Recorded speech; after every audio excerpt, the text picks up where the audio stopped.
Hello दोस्तों, मैं हूं रवि जैन और इस वक्त मेरे साथ मौजूद है एक ऐसे शख्स जिसे हम सब एमसी शेर के नाम से जानते हैं। ये किरदार निभाया था सिद्धांत चतुर्वेदी ने फिल्म गली बॉय में, जिसके बाद उनकी जो लोकप्रियता जो है आसमान छूने लगी है। इस वक्त मेरे साथ खुद मौजूद हैं सिद्धांत चतुर्वेदी, जो अब एक बहुत बड़ा ब्रांड भी बन गया है और कई ब्रांड भी एंडोर्स कर रहे हैं। एक नए ब्रांड के साथ वो जुड़े हैं, स्केचर्स के साथ। इसके बारे में हम बात करेंगे और तमाम बातें हम सिद्धांत से करेंगे। सिद्धांत, आपकी जो लोकप्रियता है वो दिनों दिन बढ़ती जा रही है, नए नए ब्रांड के साथ जुड़ रहे हैं, एक नए ब्रांड के साथ जुड़े हैं। सबसे पहले इसके बारे में कुछ बताइए। जी, स्केचर्स से तो 2 साल हो गए। एक तरह से हर जो कैंपेन है नया लगता है, लेकिन ये काफी मतलब पुराना रिश्ता है। गली बॉय के बाद ही जब स्केचर्स के साथ मैं आया था, तो तब से इतना मतलब हर जो कैंपेन होता है ऐसा लगता है कि ये कुछ नया आ रहा है, कुछ नया आ रहा है। लेकिन है ये रिश्ता काफी पुराना और काफी गहरा भी, क्योंकि मुझे जूतों से बहुत ज्यादा प्यार है। मेरे पास बहुत सारे जूते हैं। जैसे आपने गली बॉय में भी देखा, एक सीन था जहाँ पे मैं कहता हूँ कि मेरी तिजोरी है, तो ये तिजोरी जो है, इसमें जो खजाना है वो स्केचर्स है। कई सारे जूते हैं, सारे जो कैंपेन्स हुए हैं, अलग अलग कैजुअल्स हैं, फॉर्मल्स हैं, फिटनेस के लिए हैं। तो इतने सारे जो जूते हैं, मतलब मेरे तो 3 कमरे जो हैं सिर्फ जूतों से भरे हुए हैं। मेरी मम्मी तंग आ जाती है, वो कहती है कि अरे और कि मैंने कहा कि नहीं, अब तो एक नया घर ही लेना पड़ेगा जिसमें सिर्फ जूतों का मतलब म्यूजियम लगे, स्केचर्स का। तो और एक भी ऐसा नहीं है जूते जो मेरे दोस्त कहते हैं कि यार ये तो तू पहनता नहीं है, हमें दे दे, हमारा भी सेम शू साइज है। तो मैं कहता हूँ नहीं यार, ये कभी ना कभी तो पहनूंगा, और नहीं भी पहनूंगा तब मुझे बस अच्छा लगता है, बस देखने में। तो जी, ऐसा कुछ है रिश्ता स्केचर्स के साथ। आपने बताया कि जूतों का आपको खास शौक है, कलेक्शन का खास शौक है। इसके अलावा और किस किस तरह के कलेक्शंस का आपको शौक है और क्या पसंद करते हैं? जब आप बाजार जाते हैं या किसी दुकान में जाते हैं तो क्या पिक करने का मन करता है आपका, और क्या किस चीज का कलेक्शन है? हमने देखा बहुत लोगों को घड़ियों का शौक भी होता है, परफ्यूम्स का शौक भी होता है, हैट्स का शौक होता है, ग्लेयर्स का शौक होता है। आपके और क्या शौक है जूतों के अलावा? जी, मुझे जूते पसंद है, मुझे की चेन्स पसंद है। की चेन्स का कलेक्शन करता हूँ मैं। फ्रिज मैग्नेट्स पसंद है, क्योंकि अभी फिल्म, जैसे ही हमारी फिल्म गली बॉय आई, उसके बाद और 5 फिल्में आ रही हैं, तो अलग अलग जगह पे मैं गया हूँ शूट करने। तो जहाँ जहाँ जाता हूँ वहाँ से मैं फ्रिज मैग्नेट ले आता हूँ, वो है। उसके बाद कॉमिक बुक्स का मुझे है थोड़ा सा चस्का, वो भी हिंदी जो आती थी, राज कॉमिक्स। तो नागराज, डोगा, जब मैं बचपन में ट्रैवल किया करता था, जब मैं अपने गांव जाता था गर्मी की छुट्टियों में, तो वो स्टेशन पे मिलती थी। तो वो सारी जो कॉमिक्स हैं उसका कलेक्शन अभी भी मैं मंगाता रहता हूँ ऑनलाइन। लेकिन जो मजा है कि स्टेशन पे से जाके वो पिक करना, वो अच्छा ही है।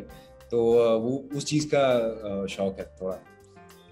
बहुत ही ऐसे कम सितारे होंगे जिन्होंने बचपन में हिंदी कॉमिक्स पढ़ी होंगी। कॉमिक्स तो बहुत सारे सितारों ने पढ़ी होगी, हिंदी कॉमिक्स पढ़ी होगी, वैसे सितारों में आपका नाम है। और क्या पढ़ना आप पसंद करते हैं सिद्धांत? कॉमिक्स पढ़ा करते थे आप सीए की तैयारी कर रहे थे और सीए छोड़ बहुत के पढ़ाई कर दी है सीए में मैंने, जितनी पढ़ाई है सब निकाल दी। अब बस कॉमिक्स का जो कलेक्शन का शौक है, मैं पढ़ता भी नहीं हूँ शायद, मैं बस स्क्रिप्ट पढ़ रहा हूँ। हर रोज एक नई स्क्रिप्ट पढ़ रहा हूँ, वो है। और जितनी किताबें मैंने पढ़ी हैं सीए में ना, तो मुझे लगता है कि अगले 20-30 साल तक तो मैं कोई किताब छूने नहीं वाला। हालांकि मुझे है शौक किताबों का, कलेक्शन का। कुछ किताबें हैं जो मैं चाहता हूँ मैं पढूं, पर शायद समय नहीं मिल पाता है, या वो अब जब मैं 19-20 साल का था, सीए कर रहा था, जो पेशेंस के साथ जो मैं बैठता था पढ़ने, अब शायद वो नहीं हो पाता है किताबों का। और स्क्रिप्टें इतनी सारी हैं, इतनी सारी इंटरेस्टिंग कहानियां हैं, तो वो उसी में मैं कहीं खोया हुआ हूँ। तो अभी किताबें हैं मेरे पास, मैंने रखी बहुत सारी हैं, लेकिन पढ़ने का मौका नहीं मिल रहा है। तो शुरू करना है, ये एक चीज बहुत अच्छी आदत है किताबें पढ़ना, बट अब देखते हैं कब शुरू होता है ये। सिद्धांत, गली बॉय के बाद आप 5 फिल्मों में नजर आने वाले हैं।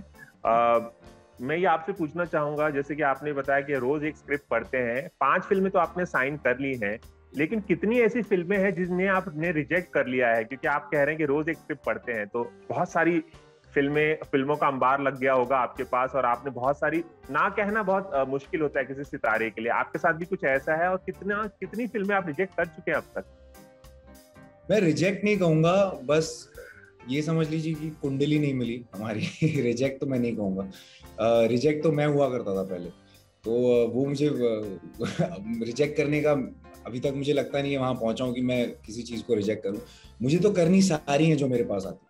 अब समय की वजह से और जो क्राफ्टिंग है उसमें हर एक स्क्रिप्ट में या हर एक प्रोजेक्ट में उतना समय जाता है, तो इस वजह से शायद ना समय दे पाऊं। तो रिजेक्ट नहीं, ऐसा है कि बस समय की वजह से मैं कर नहीं पाता हूँ।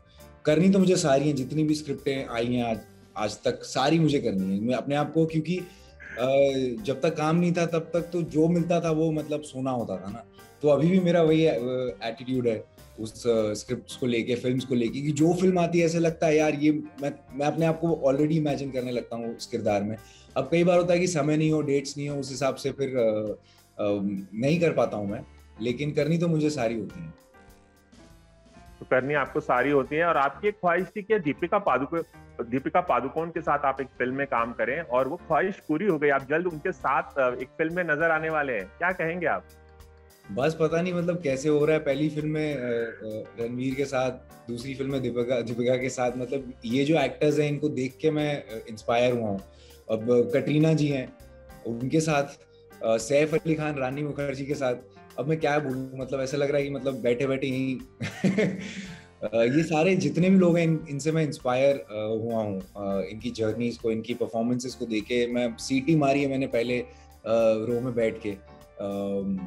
तो क्या कहूँ, मेरे लिए तो बहुत बड़ी बात है कि मतलब ये सारी चीजें हो रही हैं मेरे साथ। दीपिका के साथ आप काम कर रहे हैं, कटरीना के साथ आप काम कर रहे हैं, रणबीर के साथ आप काम कर चुके हैं, आलिया के साथ कर चुके हैं, और ऐसे कौन से सितारे? अनन्या के साथ आपकी अभी एक फिल्म आ रही है, आदर्श गौरव भी होंगे उसमें। अनन्या के साथ दो फिल्म आ रही है। हाँ, 2 फिल्में आ रही है आपकी अनन्या के साथ, एक में दीपिका भी साथ में है और एक आदर्श गौरव के साथ। और कौन से ऐसे सितारे हैं सिद्धांत जिनके साथ आप काम करना चाहेंगे? एक विश तो आपकी फुलफिल हो गई है कि दीपिका के साथ, और कौन से ऐसे सितारे? बच्चन साहब जो हैं उनके साथ मतलब करना है काम। बस ये एक है सबसे, मतलब क्या क्या कहूँ मैं, उनके साथ एक बार बस मौका मिल जाए काम करने का तो जीवन संपन्न हो जाएगा। अगर मैं गलत नहीं तो MC शेर का जो आपने किरदार निभाया था, वो फिल्म देखने के बाद अमिताभ बच्चन सर ने आपको एक हैंड रिटन नोट भी भेजा था। हाँ जी सर, वो दिन क्या दिन था, मैं क्या कहूँ आपसे। मतलब एक दिन था जब रिलीज हुई थी फिल्म, दूसरा दिन था जब ये खत आया था उनके हाथों से, और मेरे घर पे तो मतलब वो अलग से फ्रेम करके रखा हुआ है। वो जो फूल उन्होंने भेजे थे अभी तक वो ऐसे ही रखे हैं, भले ही मुरझा गए हैं लेकिन वो वैसे ही रखे हुए हैं। तो बहुत बड़ी बात है मेरे लिए और मेरे परिवार के लिए, और जहाँ से मैं आता हूँ, क्योंकि देखा जाए तो मैं भी यूपी से ही हूँ, बलिया से हूँ। तो वहाँ तो मतलब ये तो वहाँ के नहीं, पूरे देश के महानायक हैं वो। लेकिन एक अलग सा एक रिश्ता होता है, एक फीलिंग होती है जहाँ से मैं हूँ। तो बहुत बड़ी बात है कि उन्होंने कुछ कहा, एक आध दो शब्द कहे मेरे लिए।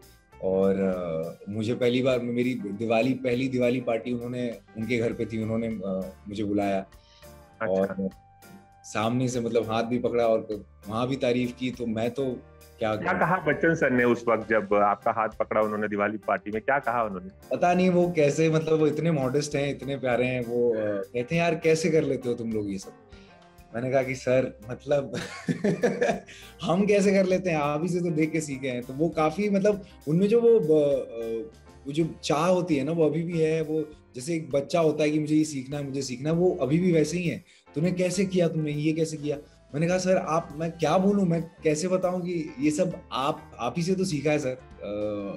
आपने पूरे इंडियन सिनेमा को जो डिफाइन किया है, उसी में से थोड़े थोड़े छोटी छोटी चीजें जो कण हैं वो हमने जोड़ के हम आज यहाँ पे खड़े हैं, और आप हमसे पूछ रहे हैं कि हमने कैसे किया। तो वो काफी क्यूरियस है अभी भी, जो उनमें चाह है कुछ करने की, कुछ नया करने की और कुछ सीखने की, वो अभी तक जीवित है। तो वो देख के काफी इंस्पिरेशन मिला है मुझे कि काश बिल्कुल उम्र में भी ऐसा जज्बा हो। बिल्कुल बिल्कुल। एक सवाल मेरे मन में और आ रहा है कि ये 2 साल जो है बहुत बुरे गुजरे हैं, पेंडेमिक अभी भी चल ही रहा है, और ऐसे में थिएटर्स जो हैं बंद रहे हैं। 2-3 महीने के लिए बीच में खुले थे, बहुत चंद फिल्में रिलीज हुई। अब आपकी जो फिल्म है बंटी और बबली 2, वो पहली फिल्म होगी गली बॉय के बाद जो रिलीज होने जा रही है, जिसमें सैफ भी है, रानी मुखर्जी है और यशराज जैसा बैनर है।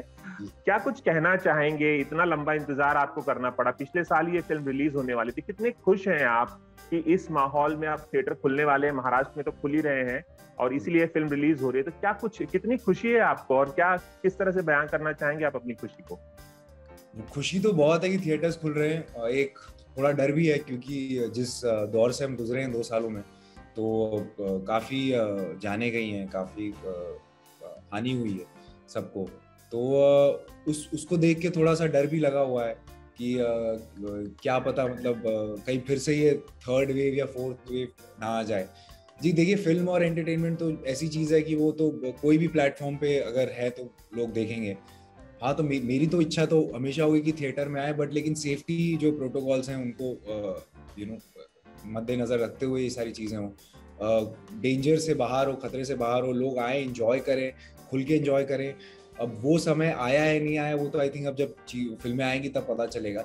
लेकिन इंतज़ार की बात, इस पे मैं कहूँगा कि मैंने बहुत इंतज़ार ज़िंदगी में किया है, तो अब तो मैं काफ़ी आदत सी हो गई इंतज़ार करने की। उससे पहले भी गली बॉय से पहले भी इंतज़ार ही कर रहा था। गली बॉय बनी, उसमें भी 1 साल लगा बनने में। पर मेरे साथ हमेशा ये होता है कि जब जो देर आता है लेकिन ऐसे दुरुस्त आता है। और मैं कॉन्फिडेंट हूँ कि ये फिल्म बहुत अच्छी है, लोगों को पसंद आएगी। एक फैमिली ओरिएंटेड फिल्म है, एक मासी फिल्म जिसे कहते हैं वो है। आप मुझे अलग अवतार में देखेंगे, बहुत सारे अलग किरदारों में देखेंगे। फुल एंटरटेनमेंट गारंटीड है। और मुझे नहीं पता था जब मैंने ये फिल्म जब मेरे पास आई थी कि जब जो माहौल है अभी, इस बार मुझे लगता है कि अब जो ऑडियंस है वो थोड़ा सा एंटरटेनमेंट देखना चाहती है, थोड़ी हंसी, थोड़ी मजाक, जो इंटेंस, जो थोड़ा सा डार्क जो चीज़ें होती हैं उसके लिए आई थिंक अभी ऑडियंस रेडी नहीं है, बिकॉज हम उसी दौर से गुजरे हैं। तो कुछ जो ऐसा हो जिसमें थोड़ा नाच गाना हो, थोड़ा हंसी मजाक हो, लोग परिवार के साथ जाएं, बच्चे जाएं, बूढ़े जाएं, सब जाएं। तो ऐसी ही फिल्म है और फॉर्चुनेटली ऐसी ही फिल्म आ रही है जो बंटी पर भी है, फुल ऑन एंटरटेनमेंट।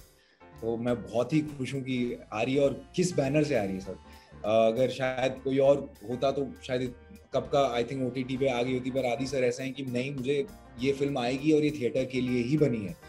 तो जो इंतजार था आई थिंक वो वर्थ है। और जी जी जी, बस एक आखिरी सवाल की, एक आखिरी सवाल जाते जाते, क्योंकि वक्त की पाबंदी है। वैसे सवाल तो बहुत सारे हैं मेरे मन में, लेकिन एक आखिरी सवाल कि इस दौरान पिछले 1.5 सालों में आप खुद भी एक रैपर हैं, मतलब लिखते भी हैं, रैप सॉन्ग्स लिखते भी, कितने नए रैप सॉन्ग्स आपने क्रिएट किए? और मैं एक जाते जाते आपसे वो रैप सॉन्ग जरूर सुनना चाहूंगा जो आपने जोया को ऑडिशन के वक्त सुनाया था, और उस वजह से आपको वो किरदार मिल गया था MC शेर का। मैं एक रैप सॉन्ग जरूर सुनना चाहूंगा, क्या कहेंगे? ये ऐसा है कि मैं रैपर हूँ नहीं, मुझे तो किरदार में किरदार को पकड़ने के लिए मैंने थोड़ा बहुत लिखना शुरू कर दिया था और रैप सीखा था मैंने। और बट वही है कि उस फिल्म के वजह से अब आ गया है, मतलब थोड़ा बहुत जो मैंने लिखा था उस टाइम ऑडिशन के लिए, उन्होंने तो मुझसे कहा था कि कोई भी रैप याद कर लो। मैंने कहा कि नहीं यार, मैं लिखने का जो है मैं लिखता हूँ पहले से, अब उसको थोड़ा रैप के स्टाइल में या स्वैग में कर दूंगा तो शायद काम आ जाएगा, और मेरे लिए काम आ गया। तो कुछ ऐसा लिखा था कि बचपन से बेचैनी थी कि जीतू हर बाजी में, भागा दौड़ा थोड़ा फोड़ा, डूबा मन मर्जी में, जाने कितने साल से मैं बिना काम के मैं करता रहा खुद पे मेहनत, जी जान से मैं। तो ऐसा ही कुछ रैप था सर जो मैंने लिखा था। एक और छोटा सा सवाल, स्ट्रीट रेडी जो कैंपेन है जिसके साथ आप जुड़े हैं, उसके बारे में अगर कुछ बताएं, किस तरह का कैंपेन है, किस तरह से यूथ से आप जुड़ने की कोशिश कर रहे हैं इस कैंपेन के जरिए? देखिए, ये स्केचर्स, ये कैंपेन और है, मैंने बहुत सारे कैंपेन किए, बट ये जो कैंपेन है खासकर मुझसे काफ़ी क्लोज है, मुझसे काफ़ी जुड़ा हुआ है, क्योंकि मैं भी स्ट्रीट से ही आता हूँ, मैं भी वहीं से आता हूँ, मेरी फिल्म भी उसी के बारे में थी। तो मेरे लिए काफ़ी पर्सनल कैंपेन था ये। और ये पूरा जो कैंपेन है इसके बारे में है कि जो आप हैं, जैसे हैं वैसे ही रहें। कोई ज़्यादा चीज़ें जो आजकल देख रहे होंगे कि जो इंस्टाग्राम या सोशल मीडिया की वजह से लोग कुछ ज़्यादा ही चीज़ें करते हैं जो अपनी असलियत भूल गए। तो ये असली होने के बारे में बात करता है ये जो कैंपेन है, कि आप कभी भी कहीं भी तैयार हैं सड़कों पे चलने के लिए। और आप जब चलते हैं तो सड़कों पे सिर्फ चलते नहीं हैं, आप उन सड़कों पे आप उन्हें रूल करते हैं, ऐसे चलें। तो ये ऐसा जो कैंपेन है ये काफी मतलब मजेदार रहा। इसको शूट करने में काफी मजा आया क्योंकि मुझे कुछ करना ही नहीं पड़ा। जो मैं हूँ, जैसा मैं हूँ वैसे ही उन्होंने कैप्चर कर लिया। और I am thankful to Skechers to for me, for them to have me on board for this one. And जो उसका शू कलेक्शन है वो तो और भी कमाल है। मतलब सिंपल है, बेसिक है, एट द सेम टाइम जो कलर टोन्स है, पैलेट्स हैं, वो कमाल के हैं। वो कुछ भी आप पहनते हैं आप अपने डे टू डे लाइफ में सबके साथ जाता है। और कंफर्टेबल है, बहुत ज़्यादा कंफर्टेबल है। आप देर तक मतलब चल सकते हैं। और क्योंकि क्या हो गया कि अभी लॉकडाउन में बहुत ऐसा हो गया कि लोग बैठे हैं काफ़ी, 2 साल से बस बैठे हैं, चलना फिरना कम हो गया है।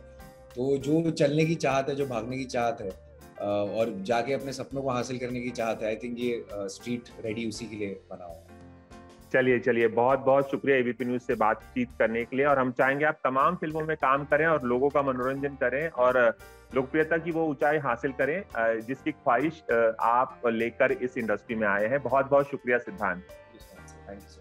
रवि जैन, एबीपी न्यूज, मुंबई।